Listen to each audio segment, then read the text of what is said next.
Imagina morar lá no Nordeste, no matão, não tem televisão, não tem internet, não tem celular. Eu vou ficar aqui mesmo.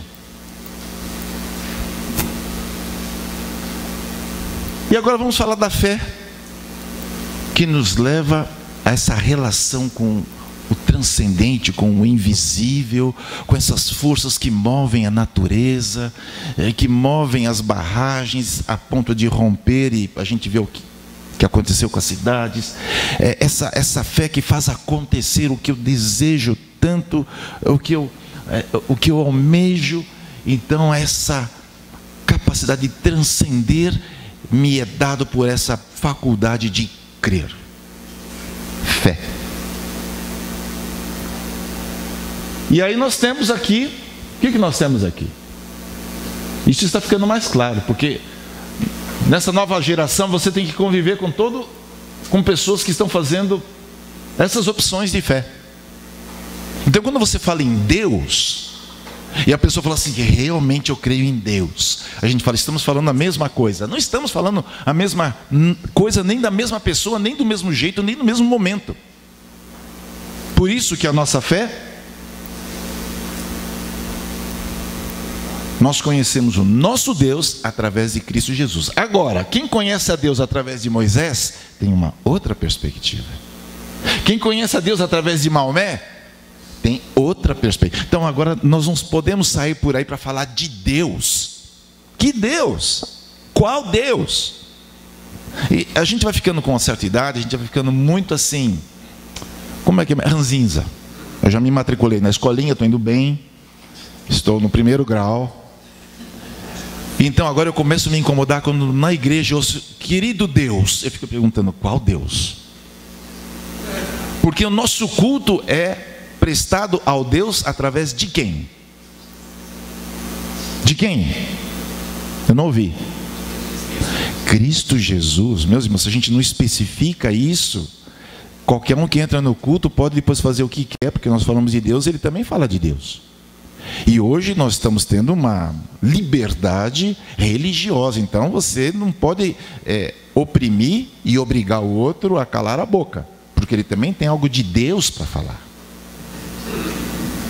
E quando você sai para evangelizar, você tem que tomar cuidado, antes de falar de Deus, saber, você conhece Deus através do quê? Porque senão, quando você fizer o apelo para aceitar Jesus, ele está pensando que vai ganhar um lugar no paraíso, onde quando ele morrer, vão surgir muitas virgens para ele. Porque não é mais a mesma. Então, essas mudanças estão nos obrigando a repensar o nosso modo de crer. A fé, decisão, as massas. O sonho de todos os líderes, do menor ao maior, é uma massa o acompanhando. Não é assim que nós queremos?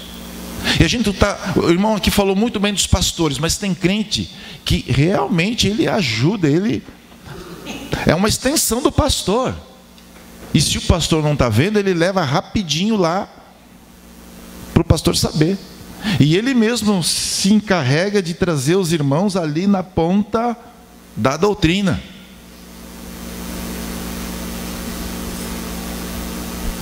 A ditadura perfeita terá as aparências de democracia. O irmão foi muito feliz nas expressões que ele utilizou.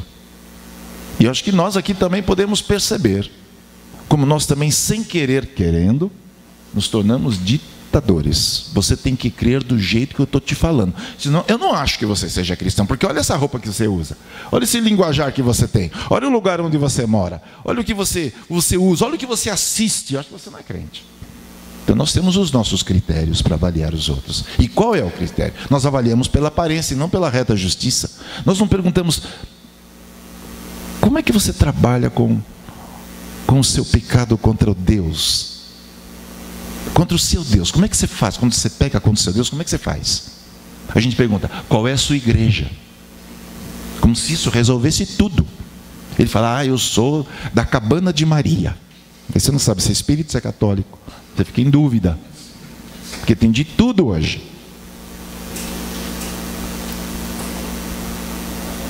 Jesus já enfrentou essa luta.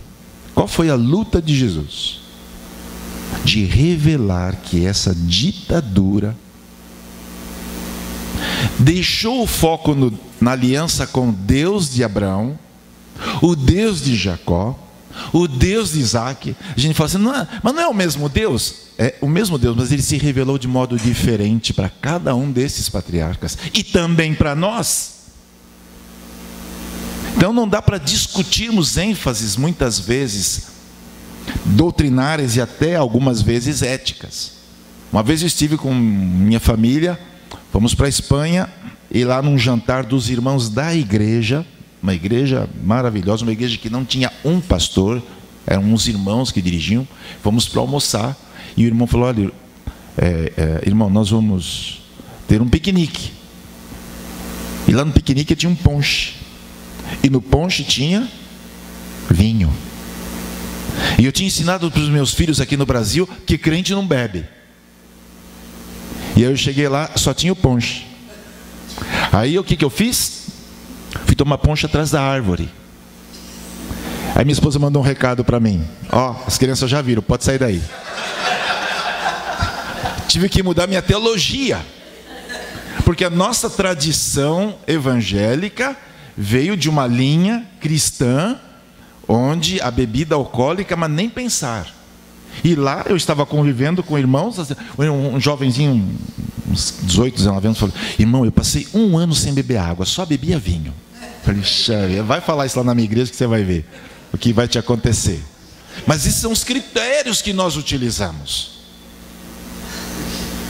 E o que Jesus está fazendo aí? Não sei se vocês estão percebendo, mas ele está no templo, expulsando do templo, purificando o templo, porque o templo, que era para ser feito como um lugar de oração para os gentios, a parte do templo que os gentios, os que não eram judeus, podiam entrar para adorar a Deus, porque o nosso Deus sempre deixou um espaço para os gentios. Esse espaço foi ocupado pelo quê? Porque, minha gente, se vocês fizerem as contas, diariamente eram entregues para sacrifício mais de 100 carneiros, ovelhas, pombas, a massa de animais. Imagine na Páscoa como é que ficava aquilo. Imagine em Pentecostes. E todos os dias tinham sacrifícios. Existiam pelo menos 7.000 sacerdotes, e também se alimentavam dos animais que eram sacrificados. Então, já pensou? Quem saía da Itália e ia até Jerusalém, levar vaca no navio? Nem pensar. Então eles tinham tudo pronto, só que para facilitar, para você não precisar sair, descer em Jerusalém, lá embaixo, trazer lá da fazenda, já tinha lá no pátio do templo. E Jesus então precisou revelar que esse comodismo, que é fruto dessa fé, dessa ditadura, que quer só facilitar a sua vida. O meu cúmulo de escândalo foi o ano passado, ou retrasado, que eu estive numa igreja que meu filho passa por algumas dificuldades, falou: pai, vamos assistir o culto dessa igreja. Eu falei: tá bom, meu filho, então vamos lá. E era ceia. E na hora da ceia eu recebi um papelzinho assim, dentro do celofane tinha um cálice e já tinha o pão, junto. Era menor que uma hóstia, viu? O pão ali era menor que a hóstia. E o cálice já estava tudo junto. Passava lá na frente, pegava. Bom, para simplificar a ceia. E pela minha trajetória espiritual, eu já participei de ceias de várias maneiras. E aquela foi a mais triste para mim, né? Mas cada um... será que eu vou obrigá-los a fazer ceia do meu jeito? Então, eu gostaria que os irmãos prestassem atenção num trechinho só dessa música, para os irmãos notarem. Pode tocar para a gente, por favor? Seja o centro,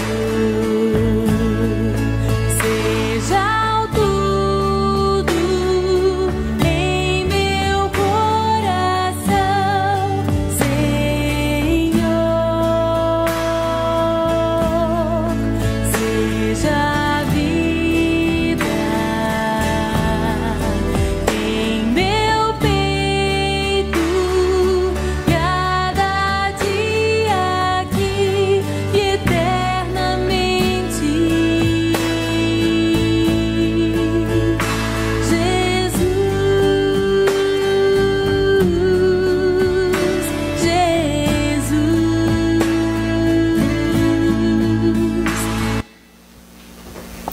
Essa foi a última música que eu ouvi, eu achei sensacional. Me chamaram para fazer uma palestra para os jovens e apareceram 3 jovens e o pastor e a esposa. Então éramos em 5 e tocaram essa música. Uma igreja que tem 1.200 membros. Então, para vocês verem que a vida muda.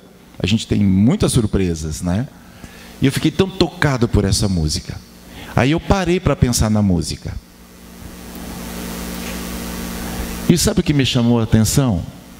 Essa é uma proclamação de esperança ou de certeza?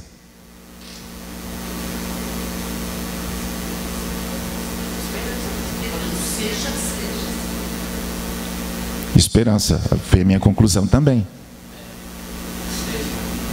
E eu fiquei pensando, então, porque és o centro, és o tudo em meu coração, Senhor. És a vida em meu peito, cada dia aqui e eternamente. Se você muda o verbo, você tem uma proclamação de fé, que era mais clara na minha geração. Mas na minha geração tinha um problema, tudo era nós, era o exército, era o povo de Deus, então era a multidão. Agora nessa geração, tudo é eu. Então nós estamos nos tornando assim, uma fé que dita que você é tudo. Multidão é gentalha. E uma coisa que me chamou a atenção ontem que ouvi um irmão querido falar assim, anteontem. Não, aqui é o seguinte, na minha igreja é assim. Pode falar aleluia, pode falar quanto quiser. Se não quer falar, se não quer ouvir aleluia, muda de igreja, vai para outra igreja. E na outra igreja, não, aqui na nossa igreja nós não batemos palma. Se alguém quer bater palma, procure outra igreja. Então, vocês percebem? Não há mais o esforço de dizer, não, mas como é que nós vamos fazer? Você precisa ficar aqui com a gente. Nós não queremos que você vá embora. Você faz parte de nós. Porque alguns pastores falam, esse é a minha ovelha, mas até ela, enquanto ele fizer o que ele quer. A hora que ele não pode, procurar outra igreja. Então, a gente não tem mais vínculo. Porque agora nós temos uma igreja em cada esquina. Da minha casa até Brás Cubas são 2,5 km. Eu já contei, são mais de 10 igrejas, 10 grupos. Então, se não dá aqui, eu passo para lá. Então, essa fé dá uma liberdade e pronto. Não temos mais vínculo, né? Não, você não está contente aqui, meu irmão? Pode mudar para lá ou pode ir embora. Não faço questão da sua presença aqui, só se você concordar comigo, só se você me obedecer. Se você obedecer os irmãos. E assim nós vamos caminhando.